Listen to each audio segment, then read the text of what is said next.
అందరికీ నమస్కారం అండి. గతంలో ఎలా అయితే నా మీద పాజిటివ్ వచ్చిందని ఛానల్ వాళ్ళు, మీడియా వాళ్ళు అండ్ యూట్యూబ్ ఛానల్స్ వాళ్ళు ఎలా అయితే ప్రచారం చేశారో అదే పాత న్యూస్ ని తీసుకుని వచ్చి మళ్లీ టెలికాస్ట్ చేస్తున్నారు. పాజిటివ్ వచ్చింది అని చెప్పి. ఇంకా చార్జ్ షీట్ నేనే చూడలేదండి. ఇంకా చార్జ్ షీట్ నా చేతికే రాలేదు. సో అలాంటిది మీ చేతికి ఎలా వచ్చింది? మీరు ఇలాంటి న్యూస్ ఎందుకు స్ప్రెడ్ చేస్తున్నారో నాకు అర్థం కావట్లేదు. నేను చాలా ప్రయత్నిస్తున్నాను. ఈ మధ్య కాలంలో ఎన్టీవీలో మళ్లీ న్యూస్ యథావిధిగా చేస్తున్నారు. ఎన్టీవీతో నాకున్న ప్రాబ్లం ఏంటంటే అక్కడ క్రైమ్ రిపోర్టరు రమేష్ వైట్లా అని చెప్పి ఆయన ఉన్నారు. లాస్ట్ టైం కూడా పుడింగ్ ఎలిమెంట్ విషయంలో కూడా ఇట్లానే రాంగ్ న్యూస్ వేశాడు అతను. నేను ఎన్టీవీకి వెళ్ళాను, అక్కడ ఎవరు లేరండి, చౌదరి గారు రాలేదన్నారు. సరే అండి అని చెప్పి అతని నెంబర్ తీసుకుని ఆయనకి ఫోన్ చేశారు, రమేష్ వైట్లకి ఫోన్ చేసి, ఏమండి నేను లేను అక్కడ, నా న్యూస్ వేయకండి ప్లీజ్, నా పేరు తీసేయండి అన్నా. మాకు పోలీసులు ఇచ్చారు, మేమెందుకు తీయాలని కొంచెం గట్టిగానే అరిచాడు ఆయన. అరిస్తే సరేనండి నేను మాట్లాడుతున్నాను, మీరు అరుస్తున్నారు, సరే మీరు ఎక్కడున్నారు చెప్పండి, నేను అక్కడికి వచ్చి మాట్లాడతాను అన్నా. Okay, Banjara hills police station దగ్గర ఉన్నాను రండి అన్నాడు. సో నేను ఇమ్మీడియట్ గా car Banjara hills police station కి వెళ్ళాను. వెళ్తే అక్కడ అతను లేడు. అక్కడ వాళ్ళందరినీ అడిగే మీడియా వాళ్ళని, ఏమండి రమేష్ వైట్ల ఎక్కడున్నారు అంటే లేదండి వెళ్లిపోయారు అన్నారు. అంటే నేను వస్తున్నాను అని చెప్పిన తర్వాత కూడా అతను అక్కడి నుంచి వెళ్లిపోయాడు. ఓకే, తర్వాత నేను అక్కడ అరిచాను, ఎట్లా ఎన్టీవీ వాడు న్యూస్ వేస్తాడు నా పైన, నేను అక్కడ లేనని చెప్పేసి అడగడం జరిగింది. అది మీ అందరికీ తెలుసు. ఇప్పుడు కూడా అదే విధంగా మొన్న ఒక అతను ఫోన్ చేశాడు, ఎక్కడి నుంచి, ఎన్టీవీ నుంచి మాట్లాడుతున్నామండి, రమేష్ వైట్ల గారు మీకు ఫోన్ చేయమన్నా, నేను వాళ్ళ అసిస్టెంట్ ని అని అన్నాడు. ఓకే ఏంటమ్మా అని అడిగా. అడిగితే అదే మేడం ఏంటి విశేషాలు, ఏంటి ఈ న్యూస్ గురించి మాట్లాడదామని ఫోన్ చేశానంటే నేనన్నా, ఇప్పుడు వరకు నన్ను అడిగి న్యూస్ వేశారా, మీ ఇష్టం వచ్చినట్టే వేస్తున్నారు కదా, నాకైతే నేను తీయించుకున్నది నెగిటివ్ వచ్చింది, అక్కడ కూడా నెగిటివ్ వచ్చింది, అయినా మీకు కోటిది వద్దు నాది వద్దు, నేనే మీ దగ్గర వస్తాను ఎన్టీవీకి, మీరు నా టెస్టులు చేయించండి, చేపిస్తే ఒకవేళ పాజిటివ్ వచ్చింది అనుకోండి మీ కాల్ పట్టుకుని క్షమాపణ అడుగుతాను, అదే నెగిటివ్ వచ్చింది అనుకోండి మీరేం చేస్తారో చెప్పండి అని చెప్పి నేను గట్టిగానే మాట్లాడానండి అతనితో. మాట్లాడితే అది కాదు మేడం, ఇది కాదు మేడం అని చెప్పేసి అతను ఫోన్ పెట్టేశారు. ఓకే, ఇమ్మీడియట్ గా నేను ఛాలెంజ్ చేయగానే ఛాలెంజ్ యాక్సెప్ట్ చేయకుండా పెట్టేశారు. కట్ చేస్తే మళ్లీ సేమ్ హేమకి డ్రగ్స్ తీసుకుంది, దానికి ఇవి వచ్చింది, మళ్లీ పాజిటివ్ వచ్చింది అనే వేస్తున్నారు. నేను ఎన్టీవీ చౌదరి గారు నమస్తే అండి, లాస్ట్ టైం కూడా మిమ్మల్ని కలవడానికి వచ్చాను, నాకు కుదరలేదు సార్, నేను మీకు కోర్టు వద్దు, నా టెస్టులు కూడా వద్దు సార్, ఎవరిని నమ్మదు, కోర్టులో వచ్చింది కూడా నమ్మకండి, నన్ను కూడా నమ్మకండి, నేను మీ దగ్గరికి వస్తాను చౌదరి గారు, మీరు నాకు టెస్టులు చెప్పించండి. అలాగే టీవీ5 మీరు ఒక్కళ్ళే కాదు న్యూస్ వేసేది, టీవీ5 గానీ, బిగ్ టీవీ గానీ, ఆర్టీవీ గానీ ఇవన్నీ కూడా ఇవే న్యూస్లు ప్రచారం చేస్తున్నారు సార్. నేను ఇంత గట్టిగా వాదిస్తున్నాను, మీరందరూ చాలా పెద్ద పెద్ద పర్సనాలిటీస్, పెద్ద పెద్ద వాళ్ళు మీరందరూని, మీ దగ్గర నేను ఒక ఛాలెంజ్ కి నించుంటున్నాను అంటే అర్థం ఏంటి సార్? మీరు పెద్దవాళ్ళు కనుక వయా మీడియాగా ఈ కింద ఏం జరుగుతుందో మీకు తెలుసో లేదో నాకు తెలియదు. నాయుడు గారు, టీవీ5 నాయుడు గారు, మీకు నేను 15-20 ఇయర్స్ అని తెలుసు సార్.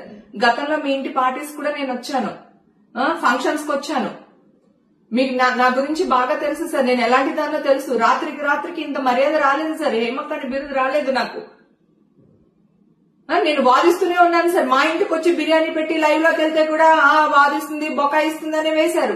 నా టెస్ట్లే లేవండి, నేను ఇప్పుడే ఇస్తున్నాను, మీరు ఎలాగ నెగిటివ్ వచ్చింది పాజిటివ్ వచ్చింది అని వేస్తున్నారని అడిగితే ఓవర్ యాక్టింగ్ చేస్తున్నా హేమాని ప్రచారం చేశారు సార్ మీరు. అలాగే రవిప్రకాష్ గారు, మీరు కూడా నాకు చాలా చోట్ల కనిపించారు, చాలా పార్టీస్ లో మనం కలిసాం, డిమానిటేషన్ టైంలో కూడా కలిసాం, నేనేంటో మీకు తెలీదా? అలాగే టీవీ5 యాంకర్స్, ప్రముఖ యాంకర్స్ తో కూడా నేను పార్టీస్ చేశాను, బర్త్డే పార్టీస్ కి అటెండ్ చేశాము, మన సంగీతకి అదే అటెండ్ చేశాము, నేనేంటో మీకు తెలియదా సార్? సో దయచేసి మిమ్మల్ని అందరిని అడుగుతున్నారు, రాధాకృష్ణ గారు, ఏబిఎన్ రాధాకృష్ణ గారు, ప్లీజ్ అండి, మీరు పెద్దవాళ్ళు కనుక మీ 4-5 డిసిషన్ తీసుకుని ప్రింటింగ్ మీడియా వాళ్ళని, యూట్యూబ్ మీడియా వాళ్ళని, మీ మీడియా వాళ్ళని ఒక చోట చేర్చుకుని మీరందరూ డిస్కషన్ చేసుకుని నన్ను పిలవండి సార్, ఎక్కడికి రమ్మంటారో చెప్పండి, నేను వస్తాను. డ్రగ్స్ అనేది నా బాడీలోనే ఉంటది కదా సార్, నాకు టెస్టులు చేయించండి అంటున్నాను కదా, నేను పబ్లిక్ గా వస్తాను అంటున్నాను. ఒకవేళ పాజిటివ్ వచ్చింది అనుకోండి సార్, మీరు ఏ శిక్ష వేసినా నేను భరిస్తాను, ఆ శిక్షను అనుభవిస్తాను నేను. సరే నాకు నెగిటివ్ వచ్చింది అనుకోండి సార్, మీ పెద్దలందరూ కలిసి ఏం చేస్తారో మీరే నిర్ణయం తీసుకోండి సార్. ఆల్రెడీ ఫిలిం న్యూస్ వాళ్ళందరికీ నేను ఫోన్ చేశాను, నేను ఫిలిం రిపోర్టర్లందరికీ ఫోన్లు చేశాను, వాళ్ళ అసోసియేషన్ కింద ఒకటి ఫామ్ అయి ఉంది కదా, వాళ్ళకి ఫోన్లు చేశాను నేను.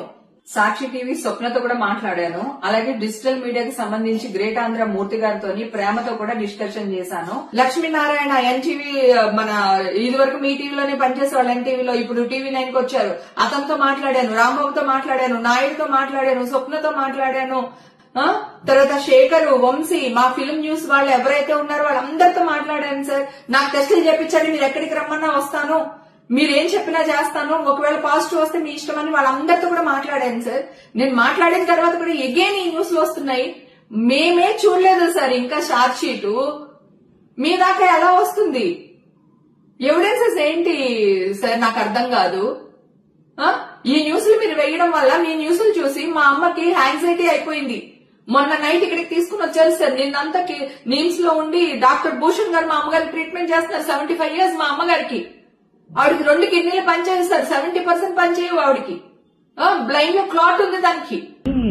ఈ గుండు పడుకున్నది గుట్లేదు, కూరెట్టుకున్నది గుట్లేదు, ఊడ్చిరాకపోయినా చెప్పుకున్నా అంతే. అదే అది కూడా గుట్లేదు నాకు.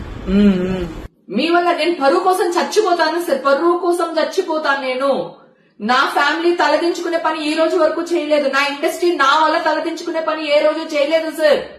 ఈ రోజు కూడా చెయ్యను, గతంలో చేయలేదు, ఫ్యూచర్ లో చెయ్యను సార్.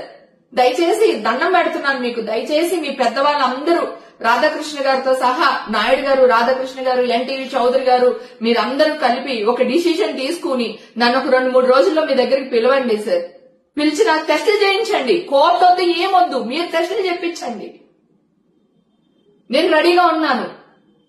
నేను మీకు అందరికీ సారీ చెప్తాను సార్. మీరు ఏ శిక్ష చేసినా అనుభవిస్తాను. అలాగే నాకు నెగిటివ్ వస్తే నాకేం న్యాయం చేస్తారో చెయ్యమని అడుగుతున్నాను సార్ నేను. Thank you sir.